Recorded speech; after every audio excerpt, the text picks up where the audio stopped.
더불어민주당이 어제 자체적인 개헌 당론안을 논의했는데 헌법에서 자유라는 단어를 빼겠다고 발표했다가 번복해서 논란이 일고 있습니다.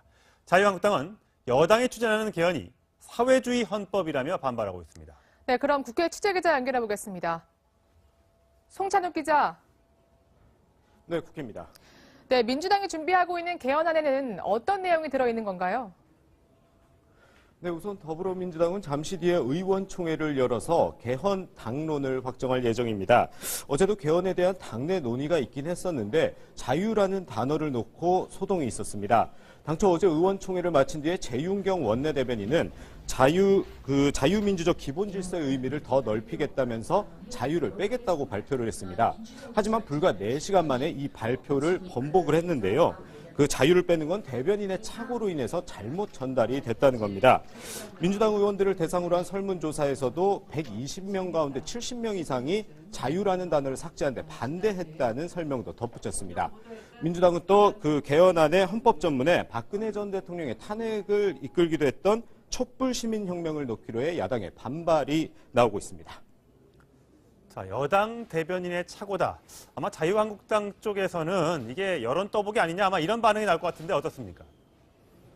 그렇습니다. 자유한국당은 민주당을 향해서 자유민주주의 체제를 부정한다고 하면서 또 그 여론을 떠보다가 이게 부정적으로 흐르니까 급히 철회를 한 거 아니냐고 의심을 하고 있습니다. 또 촛불 시민혁명을 언급한 것에 대해서도 이념적 갈등을 심화할 수 있다고 부정적인 반응을 보이고 있습니다. 김성태 원내대표도 원내대책회의에서 그 정부 여당이 권력 부족의 편에 대해서 다소 미온적인 태도를 보이는 것에 대해서 제왕적 대통령제를 즐기겠다는 것이라고 비판했습니다. 한국당은 그러나 개헌에 반대한다는 인상을 주지 않기 위해서 이번 달 안에 개헌안을 마련하기로 했고 반면에 민주당 우원식 원내대표는 한국당이 지방선거 동시 개헌을 반대할 경우에는 독자적인 개헌안을 발의하겠다고 압박했습니다. 지금까지 국회에서 전해드렸습니다. 북한 선수단 32명이 어젯밤 강릉 선수촌으로 입촌했습니다. 털모자도 아주 이색적이었고요. 특히 여자 선수들의 붉은색 코트 차림은 아주 인상적이었다는 얘기가 나오고 있습니다. 네, 그럼 강릉 선수촌에 나가 있는 기자 연결해 보겠습니다. 이철우 기자, 북한 선수들 우리 쪽에서 첫날밤 잘 보냈습니까? 네, 북한 선수단이 머물고 있는 강릉 선수촌 아파트 앞에 나와 있습니다. 어제 오후 8시 늦게 이곳에 도착한 북한 선수들은 늦은 저녁을 먹고 짐을 푼 뒤 하룻밤을 편히 보냈습니다. 어제 입국한 북한 선수 중에서 우리 취재진의 관심이 집중된 선수는 피겨 페어에 출전하는 염대옥, 김주식 조였습니다. 국제대회에 자주 나가본 덕분인지 굳어있는 다른 선수들과 달리 활짝 웃으며 취재진에게 손을 흔드는 모습이 인상적이었는데요. 기분이 어떤지 묻는 취재진에게 염대옥이 말한 첫마디는 날씨가 춥다였습니다. 뷔페식으로 골고루 식사를 하는 다른 선수들과 달리 염대옥의 식사는 색달랐습니다. 체중 관리가 중요한 피겨 선수답게 버섯과 샐러드, 요구르트 등 채식 위주로 저녁과 아침 식사를 마쳤습니다. 북한 팀이 가져온 문제의 짐도 화제가 됐는데요. 인삼주로 추정되는 술을 가져왔다가 주류 반입이 금지된 선수촌 규정 때문에 검색대에서 모두 압수당하는 모습까지 포착됐습니다. 북한 선수단 규모를 놓고도 논란이 있습니다. 어제 원기루 북한 체육성 부상이 이끌고 온 선수단은 32명으로 앞서 입국한 아이스하키 선수단을 포함하면 47명이 됩니다. IOC가 승인해준 46명보다 1명이 더 많은데요. 현재로선 원기루 부상이 선수단에 추가되면서 일어난 착오로 알려지고 있습니다. 북한 팀은 이른 아침 훈련을 시작한 피겨 페어조를 시작으로 종목별로 흩어져서 본격적인 훈련 일정을 시작합니다. 지금까지 강릉에서 전해드렸습니다. 자신의 첫 연두교서에서 탈북자를 소개했던 도널드 트럼프 미국 대통령이 이번엔 탈북자들을 백악관으로 초청을 한다고 합니다. 북한 김정은을 겨냥한 새로운 전략으로 보입니다. 네, 그럼 국제부 연결해 보겠습니다. 이상영 기자.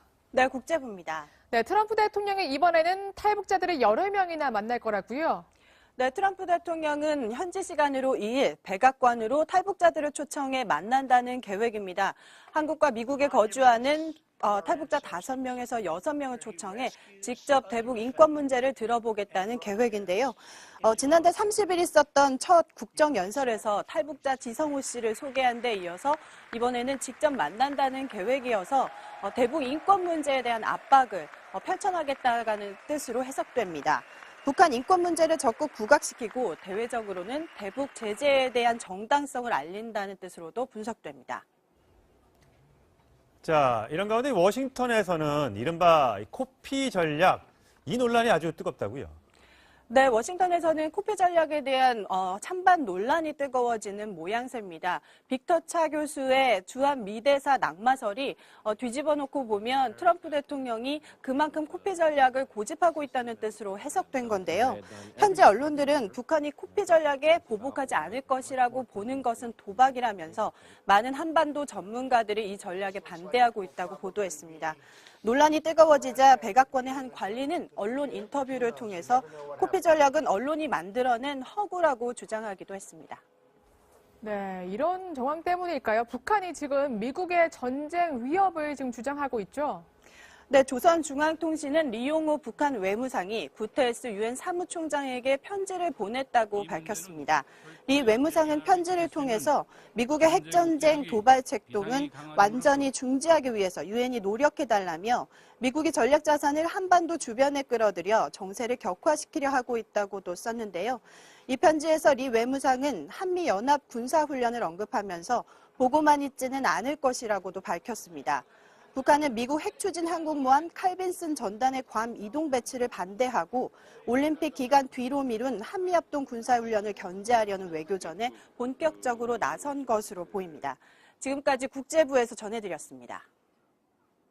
네, 이제 오늘부터 본격적인 훈련을 시작하는 북한 대표팀 첫 등장부터 우리 취재진들의 관심을 많이 받았습니다. 네, 이 자세한 내용 유승진 정치부 기자와 함께 짚어보겠습니다. 네, 안녕하세요. 어서 오세요. 안녕하십니까?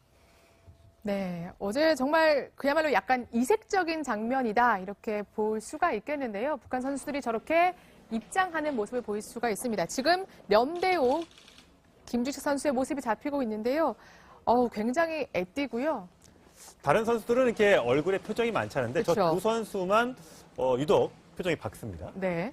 네, 그렇습니다. 아무래도 국제 경기를 많이 치른 선수들이기 때문일 것 같은데 예. 실제 렴대호 김주식 선수 같은 경우는 이 삿포로 최근에 동계 아시안 게임에서 동메달을 따기도 했었고요. 메달권이군요. 예. 네, 그리고 또 가장 최근에는 국제 빙상 경기 연맹의 4대륙에서도 동메달을 땄습니다. 예. 이 얘기인즉슨 북한이 실은 동계 올림픽 종목에서는 약세를 보이고 있는데 네. 이 렴대호 김주식 선수만 놓고 봤을 때는 굉장히 메달권에 가장 가까운 선수라고 봐도 무방하겠습니다. 아, 그렇군요. 그래도 그러면 우리 평창 올림픽에서 가장 메달을 기대해 보일 수 있는 또 북한 북한 선수 선수라고 중에 할 수 있겠네요. 특히 굉장히 렴대옥 선수가 네. 표정이 풍부하거든요. 이번 네. 입국장에서 봤을 때도 아마 보셨을 텐데 굉장히 미소가 밝고 그러네. 피겨 스케이팅 종목 같은 경우에는 표현력이 굉장히 중요하지 그렇죠. 않습니까? 그렇죠. 예. 그렇기 때문에 저런 표정 연기가 날로 갈수록 진화하고 있기 때문에 네. 이번에 메달권을 기대해봐도 좋다라는 평들이 나오고 있습니다. 예. 염재욱 선수는 20살이고요. 예. 키가 151cm밖에 안 되는 작은 선수인데도 불구하고 세계적인 그 실력을 누가 식사를 다른 선수들은 뷔페를 이렇게 골고루 잘 먹는다는데 그렇지 않다면서요. 네, 그렇습니다. 우리 선수촌에 준비된 뷔페는 굉장히 맛있는 게 많거든요. 예. 예를 들어서 뭐 육류라든지 굉장히 좋은 음식들이 많은데 이 렴대옥 선수 같은 경우는 주로 채식 위주의 식단을 하고 있다고 합니다. 이 취재진이 왜 고기를 먹지 않느냐 이렇게 묻자 평소에 원래 고기를 잘 안 먹는다 이렇게 밝혔고요. 아. 네, 그렇다면 그 왜 그러냐? 체중 조절을 하고 있냐? 그랬더니 아주 짧게 예 이렇게 대답을 했습니다. 아무래도 피겨 종목이 몸이 가벼워야 되기 때문에 그렇군요. 채소 위주의 식단을 하고 있는 것으로 보입니다. 네, 어제 이제 렴대옥 선수의 모습을 보니까 정말 제가 괜히 언니 같아서 더 챙겨주고 싶고 이런 마음이 네. 드는데 밥도 물론 체중 관리도 중요하지만 더 잘 먹고 해서 꼭 메달을 땄으면 하는 그런 바람이 듭니다. 일단 어제 근데 선수촌 입촌할 때 보안 검색대에서 이렇게 제지를 당하는 일이 있었다는데 뭔가 수상한 물건을 좀 들고 온 건가요? 네, 맞습니다. 실제로 선수촌에 입촌을 하게 되면 보안 검색대를 반드시 거쳐야 되거든요. 근데 이번에 북한 임원 3명이 들어오다가 저지를 당하는 일이 발생을 했습니다. 그 이유는 바로 인삼주로 추정되는 상품 때문인데 지금 보시는 저 술입니다. 술? 예, 위험이 되는 물건은 아니군요. 선수가 아니고 북한 임원이 임원. 들고 네. 온 거군요. 예. 네, 현재로서는 주류로 추정은 되는데 정확하게 알 수는 없지만 어쨌든 저런 인삼주로 추정되는 물품을 가지고 들어오다가 규정에 걸린 걸로 보이고요. 예. 실제로 선수촌 규정에 따르면요, 이 IOC 측도 그렇고 이 선수들이 들어올 때 주류를 갖고 오지 못하게 되어 있습니다. 예. 그 이유인즉슨 안전 문제가 가장 대두가 되고요. 예. 두 번째로는 실제 선수들이 경기를 하는데 주류를 마시는 게 지장을 줄 수도 있기 예. 때문에 그런 걸로 보입니다. 네, 북한 그 먼저 왔던 아이스하키 단일팀 같은 경우는 그 관계자들이 선수촌 안에서 담배 필 수 있는 줄 알고 처음에 했다가 네, 못 핀다고 해서 좀 당황했다고 하는데 네. 남과 북의 문화가 좀 많이 다른 것 같습니다. 자, IOC가 승인한 북한 선수단 규모가 46명인데 한 명이 더 왔다면서요. 네, 맞습니다. 예, 한 명이 더 왔는데 아직까지 제가 좀 전까지도 통일부에 취재를 해봤는데 예. 아직까지도 파악은 되지 않고 있습니다. 이게 아, 통일부에서도 파악을 못하고 있는 건가요? 아니면 취재상 안 알려진 건가요? 제가 취재를 해본 네, 결과 네. 현재 누군지는 추정은 되지만 네. 공식적으로 밝히지는 않고 있는 상황으로 보입니다. 그 이유는즉슨 IOC에서는 이제 선수와 임원진들을 포함해서 예. 46명이라고 통보를 해왔는데 네. 예. 실제로 북한에서는 우리 통일부 측에는 47명으로 통보를 한 것으로 전해집니다. 예. IOC와 통일부 간의 일종의 혼선이 있었던 걸로 보이고요. 그렇군요. 이 통일부에서는 선수촌에 입촌하는 그 명단과 대조를 해서 추가적으로 어떤 사람인지를 확인을 하겠다라는 입장입니다. 예. 네. 자, 북한 선수단 입국할 당시에 가장 눈에 띄었던 게 이 가슴에 붙어 있던 그 인공기였습니다. 우리 그 스키 선수단이 북한에 올라갈 때는 뭐 태극기도 달지 않고 또 가급적 코리아 쓰여져 있지 않는 옷을 입고 올라가도록 그렇게 했었는데 북한 선수단은 떡하니 가슴에 인공기를 달고 와서 조금 의외다, 좀 놀랍다 이렇게 반응이 나오더라고요. 네, 그렇습니다. 저희 채널A 리포트를 통해서도 전해드렸는데 네. 실제로 이번에 마식령 스키 훈련을 떠났을 때 스키 협회 측에서 지시가 내려오기를 이번에는 태극기나 아니면 유니폼에 코리아가 새겨진 유니폼을 입지 말자라는 그런 지시가 내려왔었다고 합니다. 예. 그런데 이상하게 이번에 우리 그 북한 대표단이 내려왔을 네. 때는 가슴에 달고 인공기 있는데요? 배지, 보이시는 것처럼 인공기 배지를 달고 내려왔습니다. 예.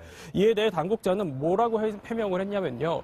실제 스키 공동훈련 같은 경우는 친선 경기이기 때문에 이 친선 경기 차원에서 달고 가지 않는 것은 큰 문제가 되지 않는다. 네. 하지만 이번에 북한 대표단이 내려온 경우 같은 경우에는 인공기 배지를 올림픽 대표단, 즉 국가대표로서 달고 내려온 것이다 라고 설명을 했습니다. 하지만 어찌됐든 간에 같은 전세기를 타고 오지 않았습니까? 그렇죠. 예, 우리가 그 전세기를 타고 올라갈 때는 우리는 태극기라든지 코리아가 새겨진 유니폼을 입지 못하게 했는데 그 전세기를 타고 북측 대표단이 내려왔을 때는 인공기 배지를 달았다. 네. 어떻게 보면 형평성 면에서는 조금 어긋난다라고 볼 수도 있겠습니다. 그렇겠네요.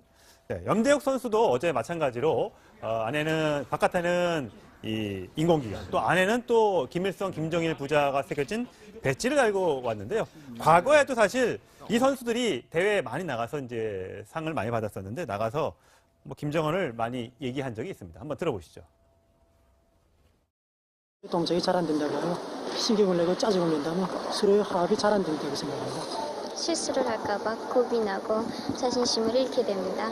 그럴 때마다 주시든지 나에게 할 수 있다는 자신심을 주고 용기를 줍니다. 경리하는 원수님께 기쁨만을 드리고 우리들의 모범 출연을 단 한 번만이라도 보여드리고 싶은 것이 저의 간절한 소원입니다. 네, 경애하는 원수님께 이러니까 사실 약간은 이제 저도 좀 이질감을 느끼는 것 같은데 그래도 우리나라에 왔으니까 뭔가 우리 선수들과 좀 친해지면서 약간 자유민주주의라는 것도 좀 느껴보고 했으면 좋겠는데 굉장히 제약이 많다는 얘기를 들었어요. 뭔가 하지 말아야 될 거 이런 게 딱 있다고 하더라고요. 네, 맞습니다. 이 정부 합동 지원단이 꾸려졌지 않습니까? 네. 예. 정부 합동 지원단에서 조직위로 공문을 보낸 것으로 알려졌습니다. 이 공문 내용에 따르면요, 이 북한 인사를 접촉할 때 주의사항들이 적혀 있습니다. 네. 특히 호칭에 대한 주의사항이 많은데 지금 화면을 통해 보시는 것처럼 우리 문재인 대통령을 표현을 할 때는 윗분으로 표현을 하고 또 김정은 위원장을 표현을 할 때는 귀측 윗분 혹은 김정은 위원장, 지도자 이렇게 표현을 하자라고. 뒤에 직함을 다 붙이거나 예, 맞습니다. 윗분으로 표현하자. 보통 저희는 그냥 김정은이라고 부르는데 그렇죠. 일반적으로 이 조직위 관계자들이라든지 근거리에서 선수들을 접촉하는 사람들 같은 경우에는 네. 김정은 위원장 혹은 네. 지도자로 표현을 하자라고 정했습니다. 또 북측 주요 인사들에게는 모모모 선생 이렇게 부르자라고 지시가 내려왔는데 네. 이 경우는 아무래도 남북 간의 상호주의에 근거했다고 볼 수 있습니다. 네. 실제로 북한 같은 경우는요. 문재인 대통령을 뭐라고 표현하는지 아십니까? 아니요, 저는 사실 몰라요. 기억이 아세요? 안 나요. 선생님 기억이 안 아세요? 나는데. 기억이 안 나세요? 네. 네, 노동신문을 저는 매일 보기 때문에 네. 아는데 이 노동신문에는 남조선 집권자 이렇게 표현을 하고 있거든요. 네. 그러면 우리가 마식령 훈련을 갔을 때 예를 들어 북한 선수가 우리 선수들에게 너네 남조선 집권자는 어떻게 생각을 하냐 네. 이렇게 물어보면 우리 측 입장에서도 어느 정도 기분이 나쁠 수 있거든요. 예. 이러한 불필요한 정쟁을 막자라는 취지가 예. 사실 상호주의입니다. 그렇군요. 아무래도 70년 가까이 남북 간의 교류가 없다 보니까 서로 다른 체제 하에서 이런 문제들이 발생을 하는데 하지만 지금 정서상 지나친 상호주의를 강조하게 된다면 남남 갈등을 조장할 수도 있다는 이런 우려가 나오기도 예. 합니다. 사실 그럴 수밖에 없는 게 이 배지 같은 경우도 우리가 보기에는 북한에선 당연한 건지 모르겠습니다. 우리는 너무나 어색한 일이잖아요. 요즘에 회사 배지도 잘 안 달고 다니는 사람들이 많은데 네. 이거 배지도 그냥 부르면 안 된다면서요? 네, 맞습니다. 이거 배지 같은 경우도 북한에서는 이거를 배지라고 안 하고 굉장히 신성한 물건으로 여기기 때문에 이걸 배지라고 부르지 말자라고 지시가 또 내려왔고요. 뭐라고 그럼 불러요?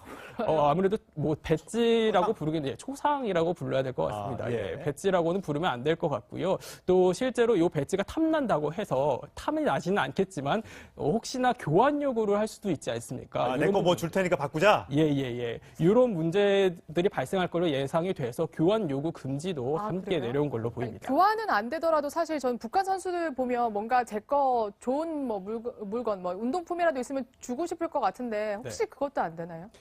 네, 안 됩니다. 실제 북한 선수들에게 이번에 마식령 훈련을 갔을 때 우리 선수들이 북한 선수들이 쓰는 장비가 조금 낡은 것 같아서 주고 싶다 이런 생각도 들긴 했었다는데 네. 스키 장비 같은 경우는 굉장히 고가의 장비거든요. 이럴 경우에 대북 제재 위반 소지가 있기 때문에 이런 부분들은 유의하셔야 될 것 같습니다. 네. 자, 마식령 스키장 우리가 올라갔다 오면서 영상이 어저께 뒤늦게 공개돼서 제가 TV를 통해서 많이 소개를 해드리지 못했는데 자, 유승진 기자가 나왔으니까 마식령 스키장 영상을 좀 공개를 해드리겠습니다.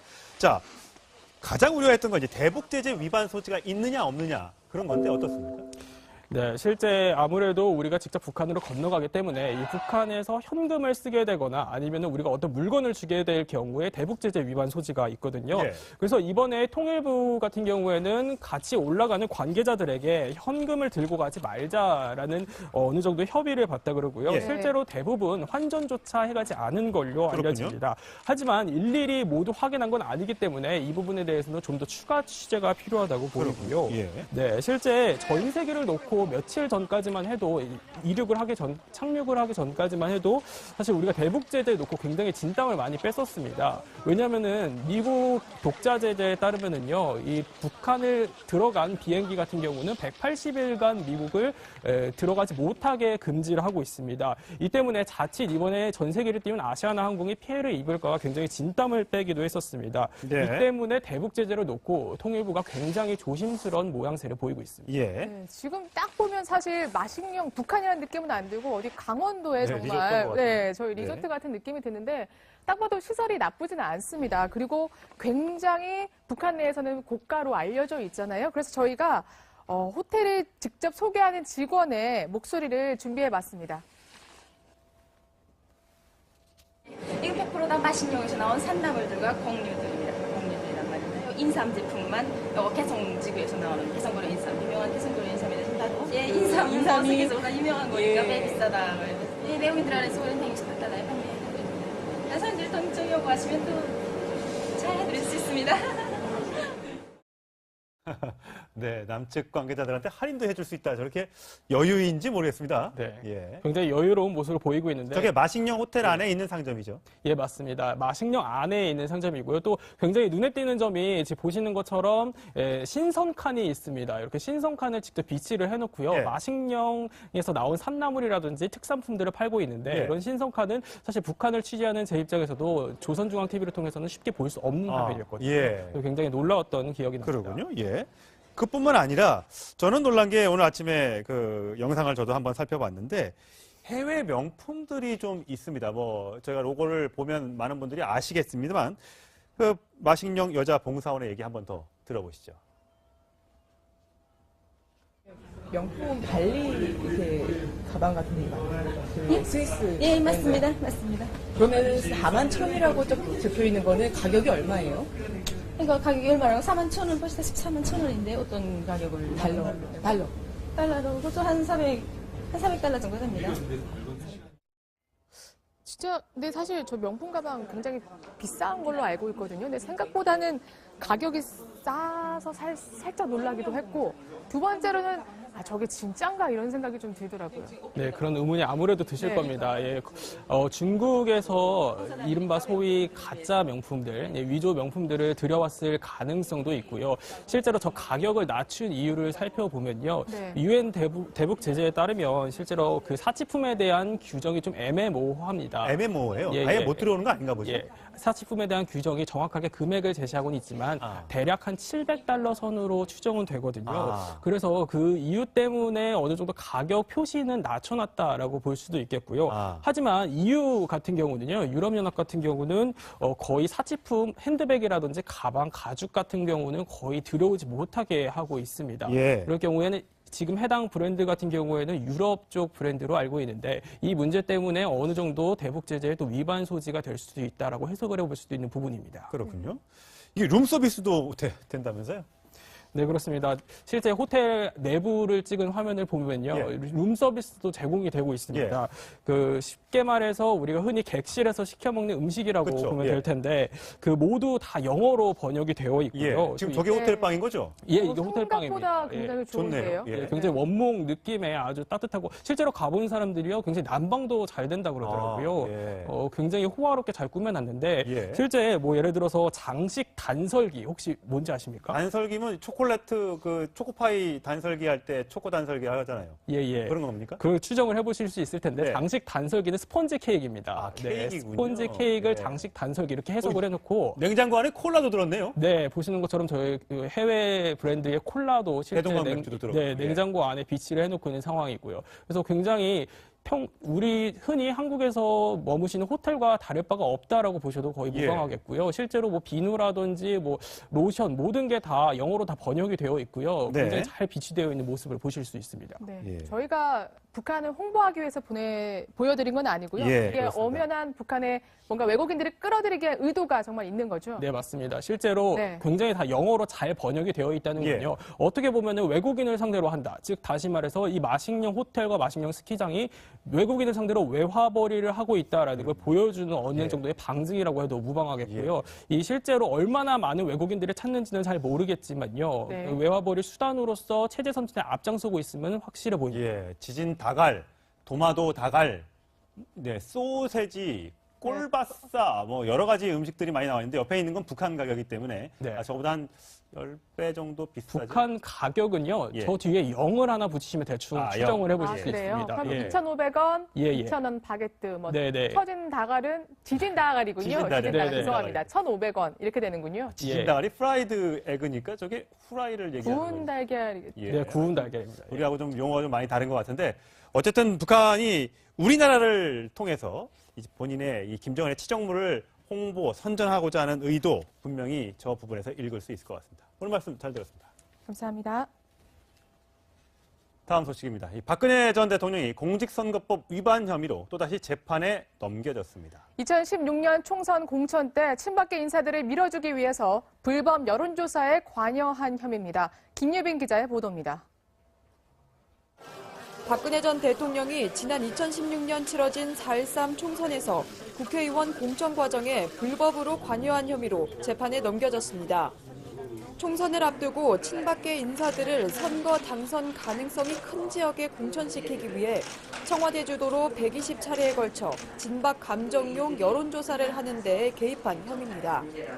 검찰은 비박계 인사를 공천에서 배제하기 위해 최경환 의원 등과 협의해 친박 리스트를 만드는 등 선거운동을 기획한 혐의도 있다고 판단했습니다. 박근혜 정부 기간 동안 저희 대구 경북 의원들 뭐 했냐 이거요? 에? 말씀 박수 한번 쳐주세요.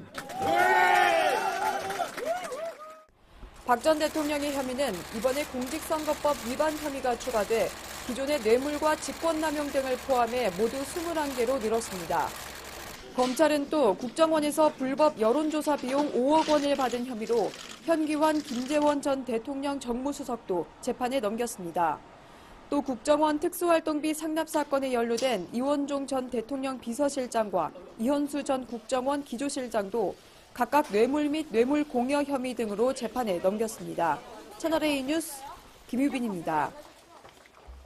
네, 2016년이죠. 4.13 총선 당시 공천 개입 혐의까지 추가된 박근혜 전 대통령. 오늘 67번째 생일을 씁쓸하게 구치소에서 맞고 있습니다. 자세한 이야기 김태현 변호사와 얘기 나눠보겠습니다. 안녕하십니까. 네, 안녕하세요. 박 전 대통령 지지자들이 어제도 그 주인공 없는 생일 파티를 열었는데 오늘도 이 시각 현재 열고 있습니다. 일단 어제 장면부터 먼저 보시죠.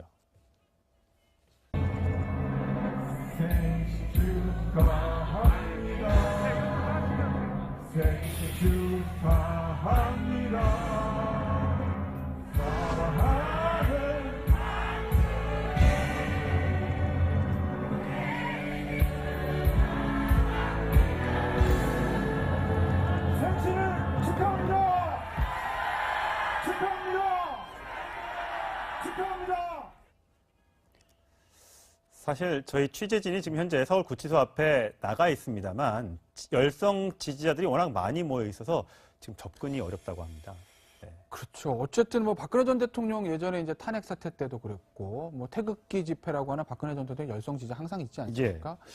어쨌든 박근혜 전 대통령에 대한 그런 열성 지지자들의 뭐 마음은 뭐 이해할 수 있는 측면이 있는데 네.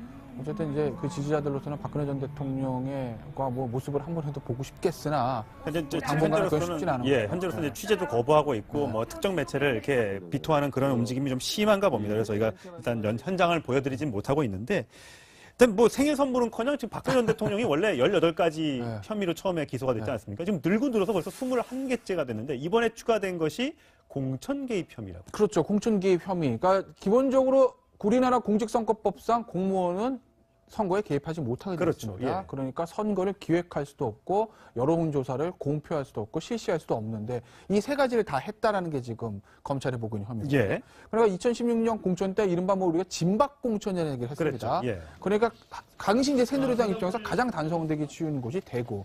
그다음에 이제 강남 3구 아니겠습니까? 그렇죠. 거기에 이제 전략 공천으로 진박이라는 사람을 뭐 내려 뽑기 위해서 예. 그것들을 전반적으로 기획을 했다. 그게 이제 기획을 하면 안 되는 그 혐의가 있는 것이고 또 진박들을 내려 꼽기 위한 사전 여론조사를 했다. 뭐 이렇게 해가지고 공직선거법 위반 혐의로 기소가 됐는데 네. 하나 재밌는 건 이 공무원들의 여론조사 개입 금지, 공표 금지, 그 다음에 선거 기획 금지 이런 것들이 사실은 이제까지 관료로 봤을 때 대부분 이제 중간 단계, 실무 단계 공무원들 처벌하는 데 많이 이용이 됐거든요. 예.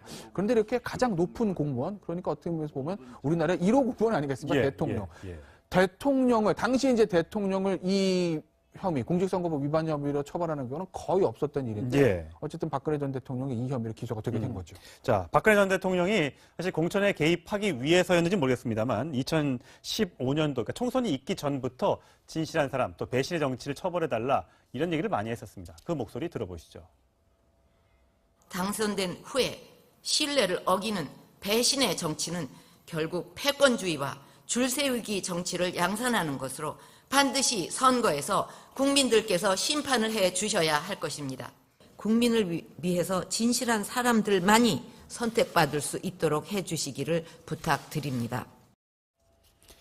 그러니까 지금은 뭐 출당 조치됐습니다만 탈당하지 않은 이제 대통령들이 그 본인의 임기 동안에 선거를 치를 때 과연 정말 선거의 중립 의무를 지키고 본인의 사람을 공천하지 않았던 적이 있었던 건지 뭐 물론 박근혜 전 대통령 측에서는 그렇게 주장을 하고 있습니다.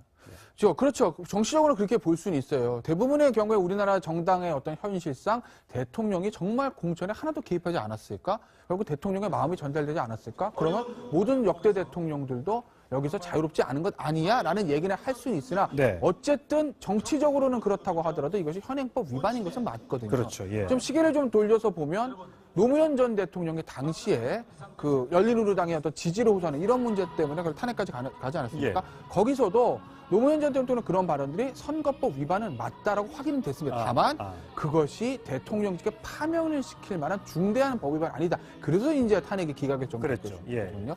그러니까 정치적인 문제는 정치적인 문제고 법적인 문제는 사실은 엄격하게 적용하는 것이기 때문에 박근혜 전 대통령도 그런 점에서 이제 검찰에서 기소를 한 것이고 결국 이제 박 전 대통령이 여기에 대한 입장들을 좀 들어봐야 될 건데 수사에도 응하지 않고 재판에도 나오지 않을 것으로 보이기 때문에 판결이 어떻게 날지는 조금은 좀 지켜봐야 될 것 같아요. 한 3월 정도 돼야지 결과가 나올 거라고 지금 예상은 되던데 뭐 이거 말고도 계속해서 뭐가 터져나오고 있습니다. 세월호 참사 당시에도 이제 해수부 장관과 해수부 차관, 당시에 이제 장 차관이 한꺼번에 지금 구속이 됐잖아요. 그러니까 세월호의 어떤 그 참사의 원인을 밝혀줄, 박근혜 전 대통령의 세월호 7시간의 의혹을 밝혀줄 세월호 특조위 활동을 조직적으로 방해했다. 그 장 차관을 한꺼번에 구속하는 경우도 있더라고요. 저 이번에 처음 본 것 같아요. 굉장히 좀 이례적이죠. 다만 이 사람들이 현직장 차관이었으면 업무의 어떤 연속성이라든지 업무 문제 때문에 조금 달리 볼 수도 있었는데 전직이거든요. 그러니까 이제 그런 부담 사실 덜한 거죠. 그것도 뭐 일종의 관례라면 관례였으니까요. 근데 구속을 한 건데 결국 이제 관건은 이 장 차관들의 구속이 박근혜 전 대통령의 기소 연결될 것이고 이 부분 아니겠습니까? 결국 진술입니다. 앞서 말씀드렸던 그 선거법 위반 문제도 박 전 대통령의 소위 말하는 오더가 있었는지 여부는 당시에 실무를 담당했던 현기환 전 정무수석하고 김지원 전 정무수석이 입에 달렸던 거고 이게 우리의 단독 작품이다. 아니면 VIP로부터 지시가 있었습니다. 이렇게 진술 나오는 딸린 거고 이 문제도 마찬가지입니다. 이 구속된 장 차관들이 구속된 이후에 그것이 본인들의 독단적인 아니면 행동인지 아니면 BH 더 BH에 더 나가면 김기춘 당시 실장까지인지 아니면 박근혜 당시 대통령까지인지 누구로부터 지시를 받아서 했는지 아니면 본인들의 단독적인 행위인지에 대해서 어떻게 진술하냐에 따라서 이 부분이 또 검찰의 칼끝이 박근혜 전 대통령을 향할 것인지가 정해지겠죠. 자, 박근혜 전 대통령 얘기해봤고요. 이어서 주제를 바꿔서 서지현 변호사를 좀 얘기를 해보도록 하겠습니다. 제가 조금 전에 이메일을 하나 공개를 좀 해드릴 텐데 그 통영지청에 있었던 이제 서지현 검사가 박상기 법무부 장관에게 보낸 이메일이 저희 공개가 됐습니다. 제가 이제 그림을 좀 준비를 해봤는데 일단 본인이 이렇게 장관에게 호소까지 했다. 이메일까지 보내서 저기 보면 노란색으로 보면 장관님 안녕하십니까? 저는 누구누구입니다. 그래서 이게 평가사가 이렇게 장관님께 보내는 게 좀 외람되지만 내가 이렇게 힘든 일을 당했으니 좀 잘 좀 살펴봐 달라. 조사해 달라. 라고 했고 실제로 답장도 왔더라고요. 서 검사에게 수고 많습니다. 누구만 만나보십시오. 시간을 내서 부탁드립니다. 이렇게까지 했는데 어이없게 처음에 박상기 법무부 장관은 모른다고 그랬어요. 서 검사를. 그러니까 이제 그것이 이제 거짓말 논란이 생길 수밖에 없는 건데 만약에 이 박상기 전 장관이요 지금 이메일을 보니까 박상기 장관입니다. 장관입니다. 서지현 검사가 9월 29일 날 보낸 이메일을 10월 18일 한 20일 정도 지나서 3주 정도 지난 후에 한 거죠. 답장하면서 답장의 첫 머리가 이메일 확인을 늦게 해서 답장이 늦어졌습니다. 이거예요. 확인을 늦게 할 수는 있을 거예요. 법무부 장관한테 하루에 수많은 이메일이 도착하지 않습니까? 만약에 박상기 장관이 아예 답장을 하지 않았다면 그런 일이 있었어? 나 당시 내가 너무 말을 확인을 못했는데 정말 미안해. 근데 이제부터는 잘할게. 이렇게 할 수 있었을 텐데 본인이 지금 답장을 했습니다. 10월 18일이에요. 법무부 장관이 수많은 이메일을 받지만 본인이 그 중에서 답장한 것이 전부 다 정해지지 않을 것이고. 그렇겠죠. 그런데 이 내용들이 되게 이례적인 거죠. 현직 여검사가 성추행을 당했다라는 내용의 이메일이기 때문에 이것을 아무리 형식적으로 답장을 했다 하더라도 3개월 전 일을 정말 기억을 못할까? 법무부 장관이 납득이 안 되죠. 그렇기 때문에 박상기 장관이 혹시 거짓말한 것 아니냐는 논란이 생길 수밖에 없는 거고 또 하나 문제는 뭐냐면 당시에 새 정부 초대 법무부 장관입니다. 법무부 장관이 취임 일성한 게 뭐죠? 검찰 개혁입니다. 검찰 조직의 어떤 적폐 세력들을 좀 일소를 하고 검찰을 개혁해서 국민과 함께하는 검찰을 만들겠다라는 게 박상기 장관의 일성이었는데 검찰 개혁이 뭐 공수처, 검경 수사권 조정 이런 것만 되는 것은 아니거든요. 더 중요한 건 이런 폐쇄적인 문화 아니겠습니까? 그 폐쇄적인 문화를 어떻게 보면 손볼 수 있는 그런 제보가 들어왔는데 그것에 대해서 아무런 실질적인 조치를 취하지 않았다. 물론 이메일 답장에 보면 뭐 검찰 과장에게 구체적인 일시를 사전에 알려주시기 바랍니다. 면담을 통해서 입장을 충분히 개진할 수 있도록 하겠습니다라고 조치를 취했다고 하지만 그 이후에 어떻게 됐는지에 대한 사후 조치라든지 그런 것들이 아무 문제도 없었거든요. 더군다나 당시는 가해자로 지목됐던 안태근 전 국장도 면직된 상태고 또 검찰 또 최규일 전 의원 같은 경우에도 당시에 검찰을 떠나서 자유한국당 국회의원 하고 있었던 당시는 이제 새누리당이죠. 자유한국당 국회의원을 하고 있었던 상황이기 때문에 박상기 법무부 장관으로서는 아무런 문제 없이 이 문제를 조사할 수 있었거든요. 그런데 왜 이렇게 지지부진했을까? 그러게요. 그게 이제 좀 밝혀져야 될 대목인데 박상기 법무부 장관이 어제 이제 이렇게 해명을 했습니다. 목소리를 직접 들은 다음에 그 얘기를 한번 해보겠습니다. 진상조사 요구에 대한 보고는 받으신 건가요? 얘기를 할 거예요, 대표님. 혹시 뭐 만나서 면담하신 그런 상황이죠? 서지현 검사 본 적이 없습니다.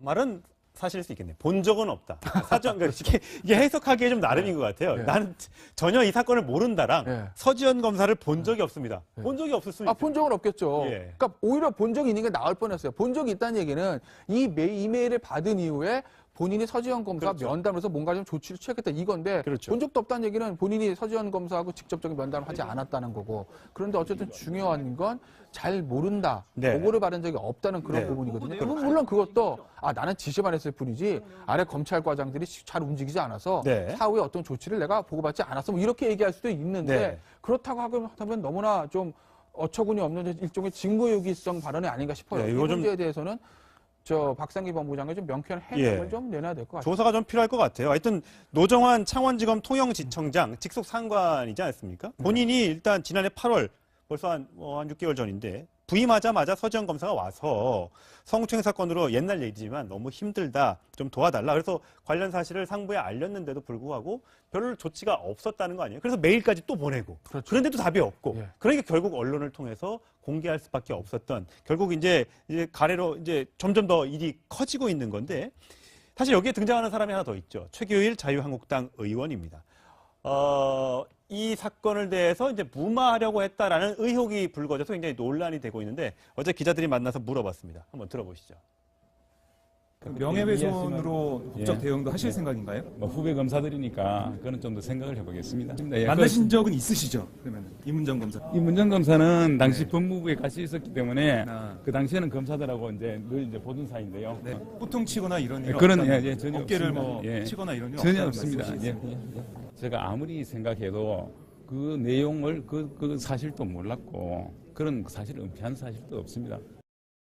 근데 지금 최규일 의원의 얘기를 들어보면 아무리 생각해도 그 내용을 그 사실도 몰랐고 당연히 몰랐으니까 은폐할 적도 없다라고 얘기를 합니다만 또 다른 이제 물론 이건 뭐 옆에 있었던 다른 검사의 주장이지만 최규일 이제 당시에 법무부 감찰국장이 뭐 당시에 본인이 서 검사가 문제 제기하지 않기로 했는데 왜 옆에서 이렇게 자꾸만 논란을 일으키느냐라고 주장했다고 다른 이제 검사가 또 주장을 하고 있잖아요. 만약 그 말이 맞다면 이게 앞뒤가 안 맞는 해명이잖아요. 그러니까 이제 진실 게임의 양상이에요. 그러니까 최규일 의원 같은 경우에는 이 피해 당사자인 서지현 검사와의 진실 게임이 아니라 그 서지현 검사를 당시에 도와주려고 했던 이문정 현직 검사죠. 이문정 그 검사와의 진실 게임이거든요. 이문정 검사 얘기에 따르면 이 서지현 당시에 최규일 이제 검찰국장이 아니 왜 가만히 있는 사람 왜 들쑤셔 이렇게 얘기했다는 거 아니겠어요? 그러니까 이문정 검사의 말이 맞다라고 하게 되면 최규일 의원이 지금 거짓말을 하고 있는 거죠. 그렇기 때문에 그 부분에 대한 아마 진실 게임은 계속될 것 같고 결국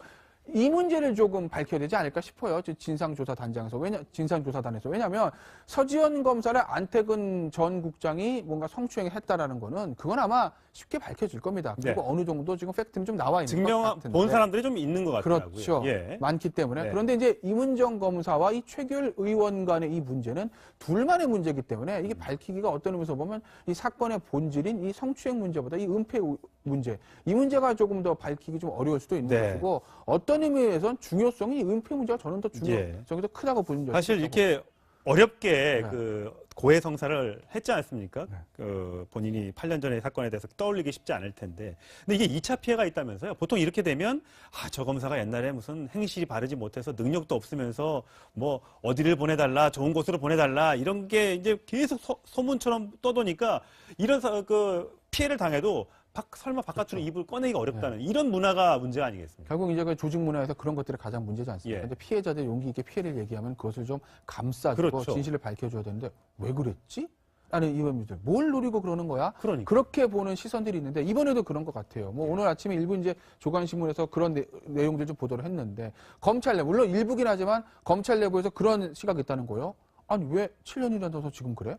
정권 바뀌니까 그러는 거 아니야? 인사 어디 좋은 지역 가고 싶어서 그러는 거 아니야? 그러니까요. 대검이나 법무부 가고 싶어서 그러나? 아니 그리고 당시에 인사가 꼭 이것 때문에 그렇게 된 거야?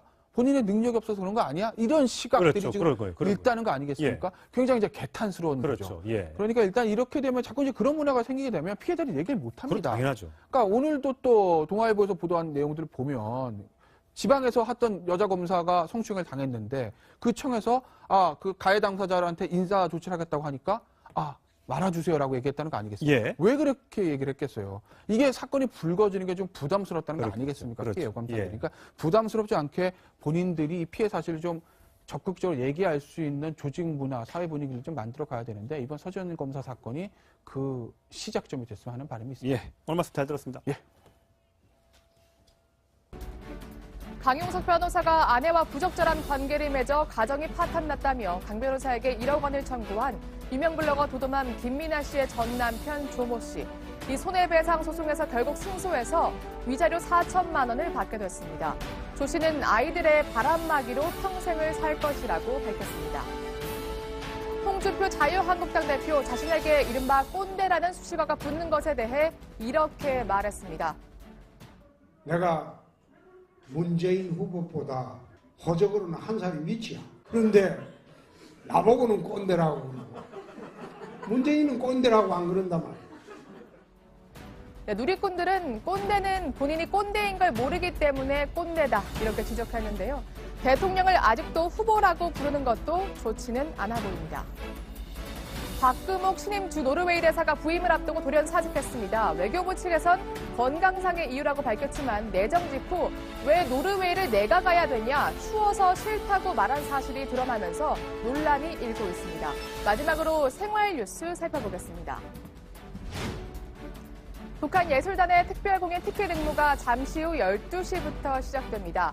인터파크 티켓 홈페이지나 앱을 통해 응모할 수 있고 관람비는 무료입니다. 너무 추우면 정말 범죄가 줄어드는 걸까요? 한파가 몰아닥친 올해 1월 경찰 112 신고가 103만 건으로 작년보다 4만 건이나 감소했습니다. 태국 가실 때 알아두셔야겠습니다. 푸켓과 파타야 등 유명 해변 24곳이 금연 지역으로 지정됐습니다. 적발되면 벌금 300만 원이나 징역 최대 1년까지도 처벌받을 수가 있다고 합니다. 지금까지 333 뉴스였습니다.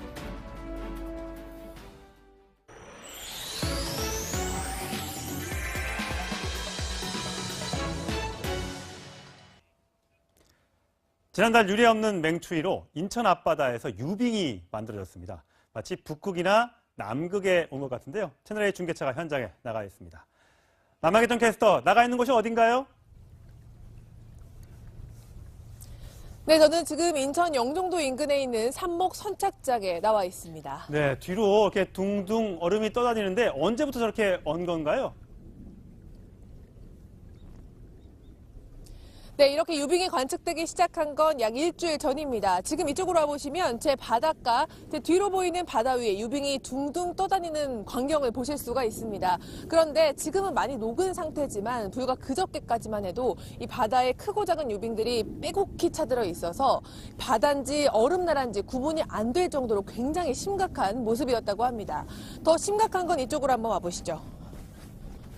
지금 이 부둣가에 이렇게 엄청난 크기의 유빙들이 질비해 있는 모습입니다. 마치 다큐멘터리에서나 볼 수 있었던 광경이 지금 제 눈앞에 펼쳐져 있는 건데요. 크기도 엄청납니다. 두께가 무려 약 30cm 정도로 굉장히 두껍고 이렇게 제가 지금 발로 두드려봐도 잘 깨지지 않을 정도로 엄청 단단하고 제 발만 아플 정도입니다. 제가 이렇게 양팔을 이렇게 벌려도 제 팔에 다 들어차지 않을 만큼의 엄청난 크기인데요. 이러한 유빙들이 관측된 건 인천 지역의 영하 10도 안팎의 추위가 열흘 이상 지속되면서 유빙이 관측되기 시작한 겁니다. 네, 저렇게 두껍고 큰 유빙이 떠다니면 배가 다니기 정말 어려울 텐데 통제가 됐다고요, 여객선 운항이? 네, 그렇습니다. 어제까지만 해도 운항이 조금 힘들었는데 오늘은 좀 날이 풀리고 유빙이 녹기 시작하면서 운항이 재개된 모습을 볼 수 있었습니다. 불과 5분 전만 해도 장봉도행 여객선이 정상적으로 운항되는 모습을 볼 수 있었는데요. 며칠 전까지만 해도 바닷물이 얼어붙고 또 선박이 유빙에 부딪히는 등 여객선 운항에 차질을 빚었습니다. 여전히 밤에는 유빙이 잘 안 보이기 때문에 주의가 필요한 상황입니다. 네, 하여튼 남해장께서 뒤는 바다고 사실 바다뿐만 아니라 올해는 한강도 참 자주 온 것 같아요. 기준이 있죠, 한강 같은 경우는? 네, 그렇습니다. 기상청은 1906년부터 한강 결빙을 관측하기 시작했는데요. 한강이 관측되는 지점은 두 번째, 노량진 쪽에서 한강대교 두 번째와 네 번째 교각 사이의 상류 쪽 100m 부근의 공간입니다. 이 부근이 완전히 얼었을 때를 한강 결빙 관측 기준으로 삼고 있습니다. 보통 영하 10도 이하의 추운 날씨가 사흘 이상 지속이 되면 얼 가능성이 있다라고 볼 수 있는데요. 바닷물은 염분과 불순물을 함유하고 있어서 어는 점이 실제로 낮습니다. 기준이 명확하지는 않은데요. 이곳 주민들은 바닷물이 얼어붙은 것이 5, 6년쯤 전이라고 설명했습니다. 네, 주변에 양식장 피해도 크다면서요. 네, 그렇습니다. 이렇게 크고 작은 유빙들이 장봉도로 흘러가면서 김 양식장의 피해가 지금 어마어마하다고 합니다. 그야말로 초토화가 됐다고 하는데 겨울철 유일한 생계 수단이 끊기면서 주민들은 불만을 토로했습니다. 한 어민의 목소리 들어보시죠. 저희가 8월 달부터 양식 준비를 해서 이제 수확을 앞두고 있는 시점인데 제 허리만큼 되는 높이의 그 얼음이 어장을 덮치는 바람에 완전 초토화가 된 상태고요. 거의 소생이 불가능할 정도로 네, 완전히 망가진 상태고. 네, 인근 숭어 양식장을 포함해서 물고기들이 떼죽음을 당하는 광경도 목격할 수 있었다고 합니다. 유빙이 녹았다고는 하지만 당분간 차가운 바닷물이 유지될 것으로 보여서 피해가 우려되는 상황입니다. 오늘 낮에는 좀 날씨가 좀 풀린다고 하는데 주말에 또 춥다면서요? 네, 그렇습니다. 지금은 햇살도 좀 좋고 날이 좀 많이 풀려서 낮에는 영상권까지 오른다고 하지만 토요일 밤부터는 다시 기온이 내려가기 시작하면서 강추위가 찾아온다는 소식입니다. 내린 입춘에는 영하 10도를 밑도는 강추위가 또 한 번 찾아온다고 하는데요. 이 추위는 다음 주 중반까지 이어집니다. 기상청은 2월 초순까지는 강한 한파가 이어질 것으로 보여서 동파 사고와 또 건강 관리에 각별한 주의가 필요한 시기입니다. 네, 기상청에서 오늘 분명히 올해 안 춥다고 했는데 또 속은 기분이 드는 건 혹시 저만 그런 걸까요? 네, 남해생각에서 잘 들었습니다.